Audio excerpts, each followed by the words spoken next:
Hello friends, Movies Recapped here. Today I am going to explain the movie name called Freddy. The movie opens with Freddy, an endearing but socially awkward dentist practicing a self-introduction he's crafted for a date. After spending 5 long years on a dating app, he finally has a match. As he waits in a restaurant, his nervousness is palpable when his date walks in, and it's so pronounced that she decides to cut the date short. Disappointed, Freddy returns home and shares the day's events with his ever-patient pet tortoise and confidant Hardy. The following evening, while Freddy is engrossed in his favorite hobby, painting model airplanes, his phone rings. A mysterious woman on the other end mentions she's seen his dating profile and expresses interest in meeting him. Filled with hope, Freddy agrees and eagerly waits for her at the restaurant the next day. But she never shows up. Not long after, Freddy finds himself at a wedding, accompanying his aunt. With playful jest, she chides him about his single status and suggests he should settle down. She playfully teases him for his shyness and points out a young woman, suggesting he introduce himself. Taking a deep breath, Freddy approaches the woman, Kainaaz, but just as he's trying to strike up a conversation, a drunken man, Rustom, interrupts them. Furious at seeing his wife with him, Kainaaz walks into his dental clinic. She reveals a friend recommended his services and she needs a wisdom tooth extraction. After a brief examination, he schedules an X-ray and sets an appointment for the following day. As she's about to leave, Kainaaz shares a personal detail. She once knew Freddy's late mother, a renowned cello player who had inspired her to learn the instrument. However, after marriage, she had to abandon her passion to fulfill her duties as a wife. The following day, Kainaaz arrives for her procedure. Freddy, emphasizing her safety, recommends general anesthesia over local anesthesia because it would last longer and ensure her comfort. Once she's under, a fleeting moment of weakness overcomes him. He instructs his assisting nurse to make some tea, giving him a few minutes alone with Kainaaz. He leans in, confessing his love for her. After she awakens from the procedure, Freddy inquires about any allergies she might have, prescribes necessary medication, and schedules a follow-up appointment for the next day. Once she's gone, he pulls up her medical records, obtaining her address, and decides to pay an unsolicited visit. Reaching her residence, he watches from a distance concealed in his car. To his horror, he witnesses Rustom, who hasn't eaten all day and is enraged, assault Kainaaz. Freddy's initial impulse is to intervene, but he quickly realizes he cannot explain his unsolicited presence. Freddy endures a restless night, plagued by a nightmare of a traumatic childhood memory, witnessing his father take his mother's life and then his own, all while Freddy was just a child. When Kainaaz doesn't show up for her appointment, he calls her, emphasizing the importance of the post-operative check-in. After some hesitation, she agrees to meet. Upon seeing her, the bruises on Kainaaz's face tell a story of torment over ice cream. In a quiet corner of a park, she opens up about the extent of Rustom's abuse, shedding light on the dark secrets of her marriage. The next day, Freddy goes shopping for new clothes, shoes, and even got a haircut. They meet occasionally, and it didn't take long before they fell in love. Whenever she has free time, and especially when Rustom is away work. Once, during a movie, he kisses her, but she left abruptly. Afterwards, concerned, he tries calling her without success, so he goes to her house. To his horror, he finds her badly bruised, the work of Rustom's repeated violence. After comforting her, he proposes marriage. She declined, reminding him she is already married, but confesses things might have been different if she were single. That night, Freddy reflects deeply on their situation. By morning, he has a plan and arranges to meet Kainaaz. He reveals his intention to kill Rustom so they could be together. She is taken aback and declined his offer. Determined, he insists she needed to choose now for a better future, and she finally agrees. They plan to part ways and not speak until everything was settled. Later, Freddy meticulously observes Rustom's nightly routine. He notes the predictability of his midnight runs and sees an opportunity. One fateful night, Freddy follows Rustom and commits the unthinkable act, running him down. Panicking and fearing arrest, he flees to his remote farmhouse. He enlists the help of a local mechanic to repair the damage to his car from the incident. Wanting to divert any possible suspicion from himself, he engages in charitable work for the local villagers.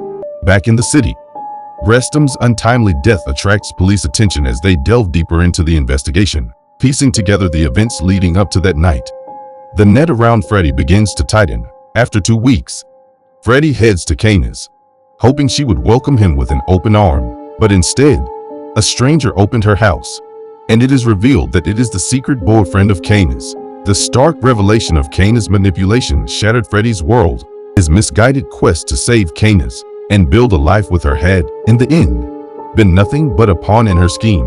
The realization that he had been used not only for Rustom's murder, but to help Kainaaz inherit and run Rustom's restaurant with her true love, Raymond, left him reeling, alone in his house. He grieves for the love he believed was genuine. In an act of anguish, he set fire to the clothes he had bought for their planned dates.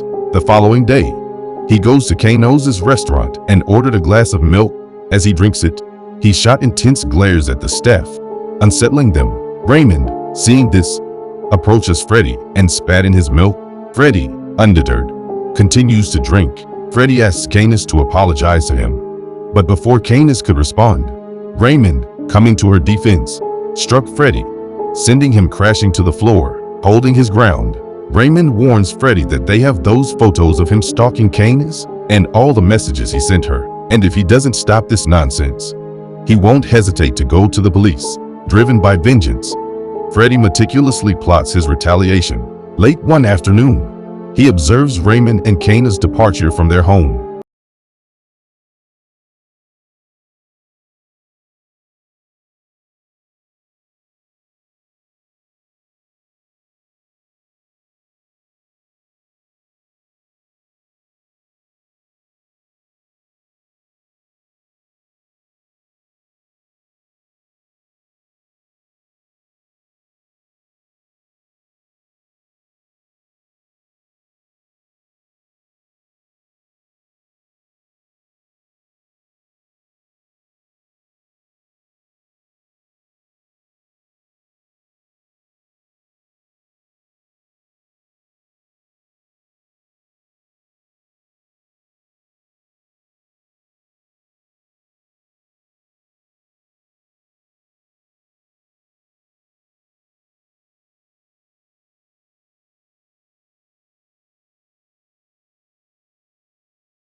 But their rage is met with blue and red flashing lights.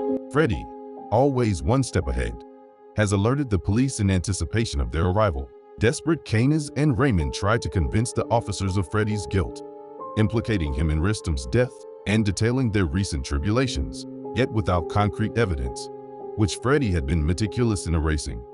Their accusations sounded like mere delusional rants. To make matters worse, Freddy's reputation in the town painted him in an unimpeachable light. One officer sternly warns Kainaaz and Raymond to steer clear of Freddy, even extending an offer of assistance to Freddy if the couple persisted in their accusations. A few days later, after enjoying a peaceful stroll with his aunt, Freddy returns home to chaos. The sight of a bullet by his door was chilling, but the destruction inside his apartment was even more so. Given the recent animosity, Freddy instantly suspects Kainaaz and Raymond. His phone call to them was both an accusation and a taunt. He'd anticipated their retaliation, he said, and in response has left a potentially venomous snake in their living space. Kainaaz's alarm was palpable over the phone, and Raymond's futile search for the snake only heightens their anxiety. For their own safety, they decided to retreat to a motel for the night. However, they had one more cruel message for Freddy. They gleefully inform him they had turned his beloved pet turtle into soup. A quick glance at his CCTV footage confirms their macabre claim, shattering Freddy's heart. Overcome with grief, he mourns his pet, arranging a heartfelt funeral the following day. Seeing an opportunity to shift the scales in his favor, Freddy enlists a homeless man, manipulating him into being a pawn in his scheme.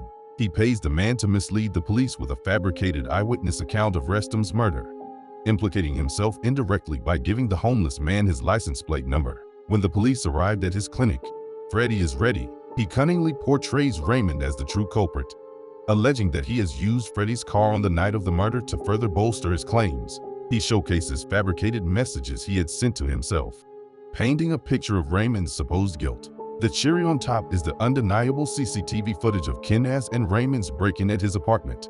The police, now seeing the couple as the primary suspects, immediately reached out to Kainaaz and Raymond, summoning them to the station for questioning. Freddy then calls the couple, promising that he could end this nightmare if they would simply meet him at his farmhouse and offer a heartfelt apology. Desperate to put an end to this, the couple agree, but Freddy's odd request for them to bring a suitcase only deepened the mystery.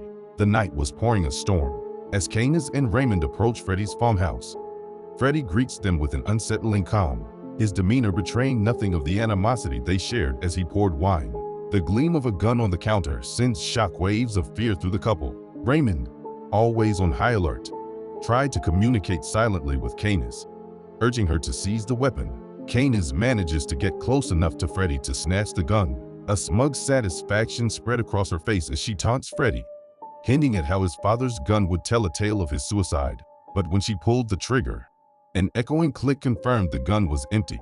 Raymond lunges at Freddy, hoping to end their ordeal once and for all. The two men grapple with Raymond, managing to get his hands around Freddy's throat. But Freddy has another trick up his sleeve. Unbeknownst to Raymond, Freddy's flashlight conceals a hidden weapon, a taser. In a swift move, FREEDY activates it, sending a surge of electricity through Raymond, and with another quick strike, incapacitates Kainaaz as well. Bound and vulnerable, Kainaaz and Raymond slowly regain consciousness, only to find themselves in the midst of what looks like a gruesome nightmare. Gloating over his captives, Freddy reminisces about the times when anesthesia was not standard practice for dental surgeries. He took sadistic pleasure in emphasizing that they had picked a fight with the wrong professional. The police, alarmed by Kainaaz and Raymond's no-show at the station, decide to look into their whereabouts. Their apartment's CCTV footage shows the couple leaving with a suitcase, a discovery that only deepened the officers' suspicions. When another camera captured their vehicle heading out of the city, it seemed clear that they were on the run.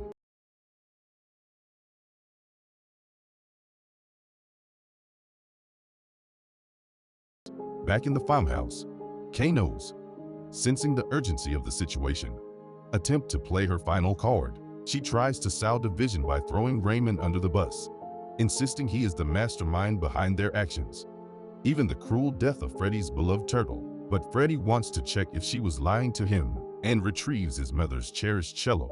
He commands Kainaaz to play it, hoping to catch her in another lie.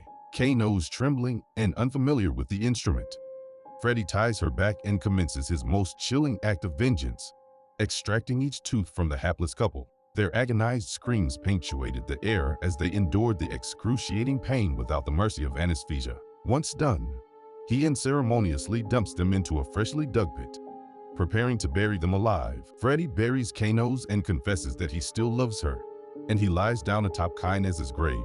The movie ends as the camera zooms out on Freddy while he smiles, lying on the ground,